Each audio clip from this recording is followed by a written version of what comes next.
It's really great to have you with me today on Paint a Beautiful Picture. Today we're going to talk about redemption and release. Nelson Mandela said, being bitter against someone for the wrong they did against you is like drinking the poison yourself while waiting for them to die. Man, if that's not the truth. If someone wrongs us, I do mean legitimately, horribly has done wrong against us and wounded us, we are first hurt. Then we feel that injury and we become angry. And if we foster that anger and hang on to that anger, we become bitter and it poisons us. Many times that person long forgot what they did and what it meant to you, and you are suffering with the pangs of the poison of bitterness in your life. And today, we're going to address what in the world do you do with that?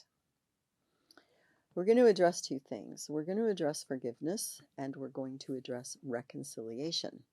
And they are not the same.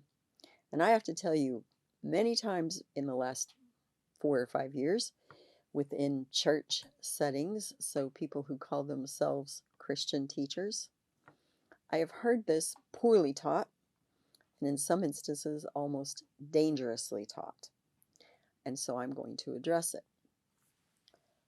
I'm going to use adultery because I think that every single one of us understands what a terrible, heinous insult that is against the wronged party.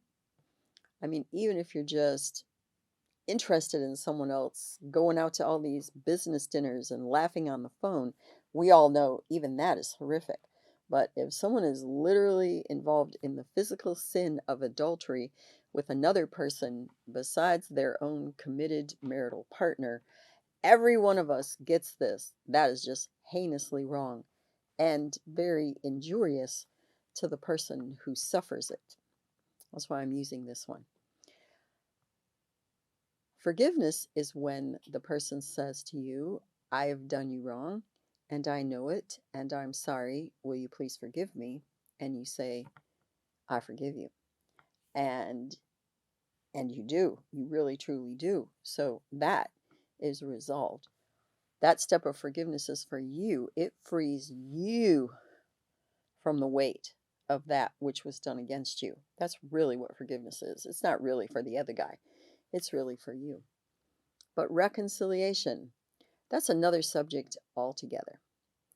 So your ability to trust your spouse for a while, in other words, they're like, well, you don't need to look at my phone, and who I'm talking to is none of your business, and how many late business dinners I have and who they're with, that's not your business.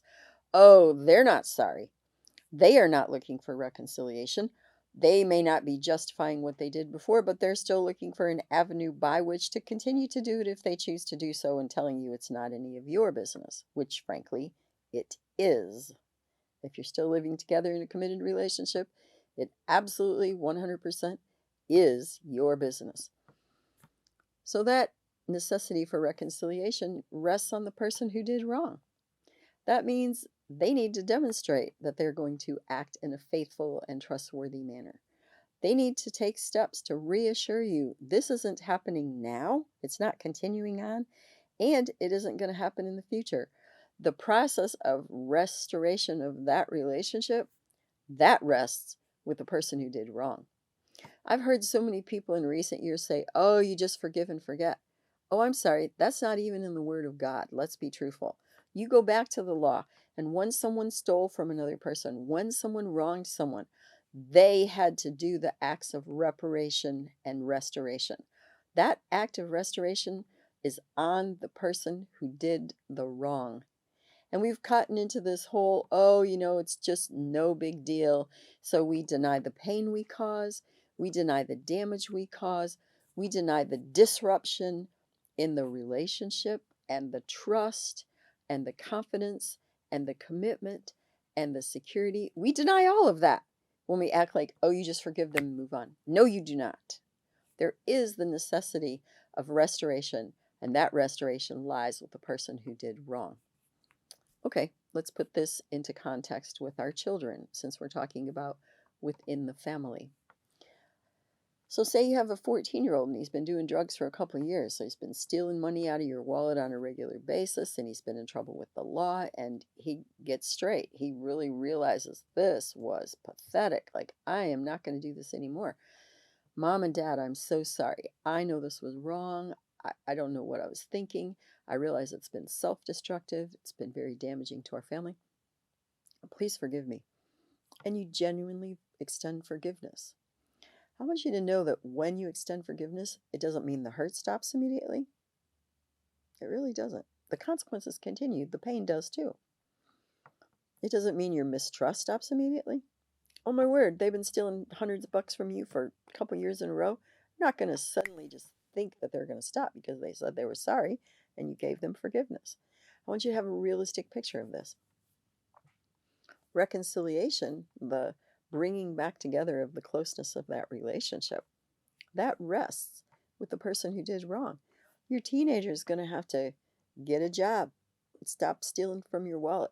He's going to have to start doing life straight, be willing to look at voluntary drug tests and going to an NA support group and talking to you about what he's doing. And again, not being out all hours, not hanging with the same friends, not telling it's none of your business what I'm doing or who I'm with or when I get home. There needs to be some massive shift in both attitude and action. If you're not seeing that, that whole process of reconciliation is not on you. That's on the person who did the wrong. And they need to actively demonstrate that they're willing to do what it takes to rebuild and reestablish trust and a sense of what they're doing in light of what they had done before, so that you know and feel that sense of confidence that things have changed. That's a very realistic expectation in a family unit. I think that we may not always have that straight. I want you to know the word redemption is an interesting word. It literally means to buy back. So we often think of a pawn shop. You take something of value, we'll say a ring that's worth many thousands of bucks, and they literally give you, 10 cents on the dollar oftentimes. So you've got a $5,000 ring, they're going to give you 600 or 700 bucks, but you need it really badly. And you have a slip of paper whereby you can go and redeem your own property. And you only have a specified amount of time in which to do it. So they have your property, you have the cash, you take care of what you need to now, but later you go back and you redeem your own property, and it costs you more than what you got initially. So say they gave you 500, you might have to give them 750 in order to get it back. That's redemption. Taking back for a price what actually is your own property.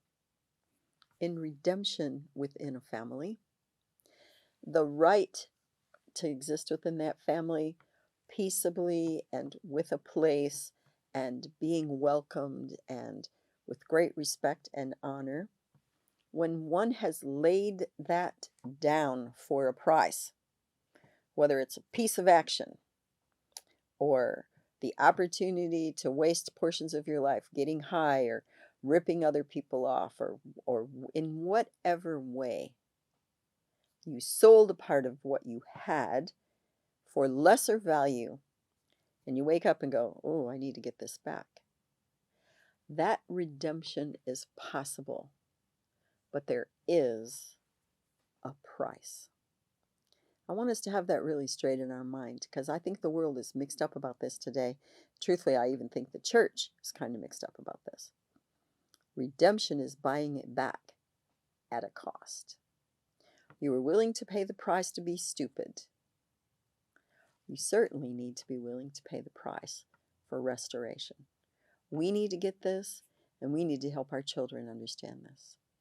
So that redemption, getting it back, actually has a price. And everyone needs to have that straight in their mind.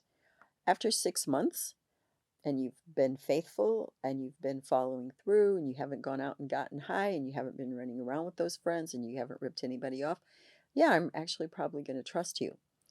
After 6 months to a year, you come home every single night. You're very kind to me. You're very faithful to me. I know you're not out running around sharing it places. Then that redemption takes place. That restoration happens. I think that we need to have both the attitude of being willing and responsive to someone when they need to be forgiven, when they've done wrong, when restoration needs to happen. But I believe that we also need to have just as willing a spirit to buy back that which we sold for a ridiculous price. That we need to be willing to do the work of redemption and reconciliation. Not just dump it on the other guy and say, well, you need to forgive me and then you need to get over it. Ooh, very, very inaccurate. Not how it works, and actually doing deeper damage to the person that already was wounded. Let's not do that within our families. Let's really seek for redemption and release. Once someone has gone through the process of redeeming what they did a year or two later, then we really do need to release it. And I think maybe even it's appropriate to have a dinner, a ceremony, a moment, however you want to look at this and say, okay, look, we went through this and it was really awful. And now we're on the other side of this. Let's really release this. So whether you do this with balloons or you do this with a dove or you just do this in a figurative sense with origami swans, but in some way, really release the pain and suffering and acknowledge that this season of life has ended. Whew, hallelujah. And now we're in a restored, possibly even stronger, healthier place and release what went on.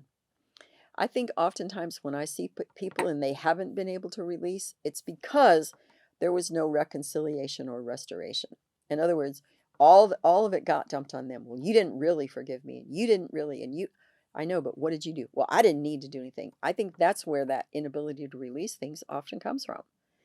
This is, in fact, the responsibility of the person who did wrong to reestablish themselves and regain trust and regain respect, regain their place of honor, their position within the family by their actions as well as by their attitude. And it will bring us as a family to a place of really being able to release what happened before and move on stronger, healthier, in a better place with each other. Thank you so much for being with me today. It's been a real joy having you with me. You may find additional information on our paintabeautifulpicture.com website. Additionally, you may watch me on Rumble, and you may also listen to a podcast on Buzzsprout or Spreaker, all under the name Paint a Beautiful Picture. If you like this video, please give me a thumbs up. You may subscribe, and if you are interested in receiving notifications, please hit the notifications button.